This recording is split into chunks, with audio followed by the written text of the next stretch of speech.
Bienvenue à cette présentation de la réception et la répartition des palettes lors d'un projet d'autoconstruction Boréal.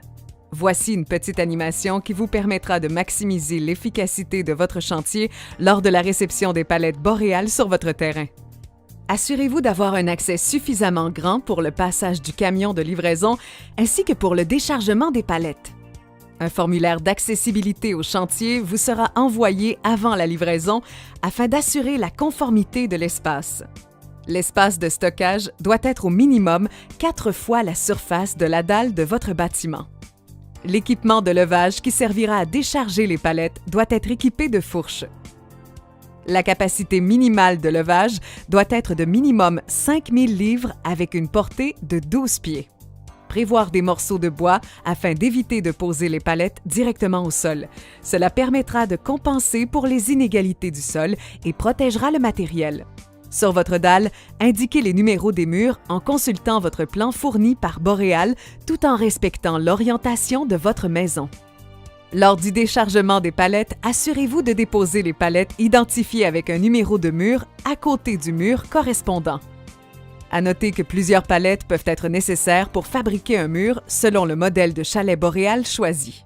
Si le terrain n'est pas accessible en raison d'une pente ou de présence d'arbres, disposez les palettes dans l'ordre logique de montage.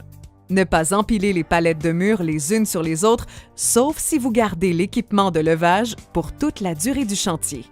Prendre une palette avec des longueurs standards de 71, 95 ou 119 pouces et la déposer au centre de la dalle si l'espace le permet. Les rondins génériques peuvent s'installer partout où le plan l'indique. La longueur de 95 pouces est celle la plus utilisée. Placez la palette de quincaillerie à un endroit stratégique afin qu'elle soit facilement accessible durant toute la durée du chantier.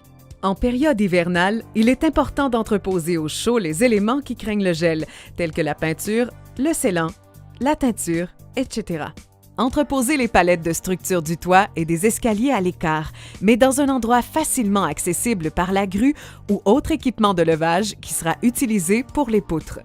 Assurez-vous de bien entreposer les palettes à plat afin d'éviter toute déformation et ainsi éviter tout contact direct des poutres avec le sol. Repérez la palette dans laquelle se trouvent les poteaux d'angle ou de coin et la gardez accessible.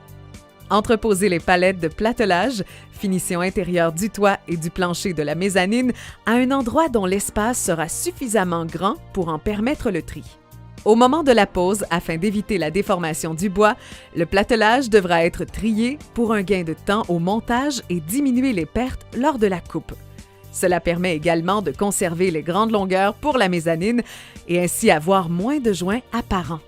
Au besoin, les palettes de platelage pourront être rapprochées du bâtiment lorsque la grue pour l'installation du toit sera sur le chantier. Placez les palettes d'isolant et de bois divers à l'écart car elles seront utilisées en dernier. Les palettes d'isolant peuvent être superposées. Placez les palettes de tôle pour la toiture et les tôles de pliage à l'écart en vous assurant de ne rien entreposer dessus.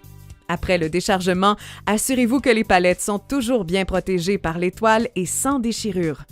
Si cela n'est pas le cas, prendre le temps de les réparer pour les garder étanches. Voilà, vous venez d'optimiser votre chantier et vous sauverez énormément de temps. Bonne construction!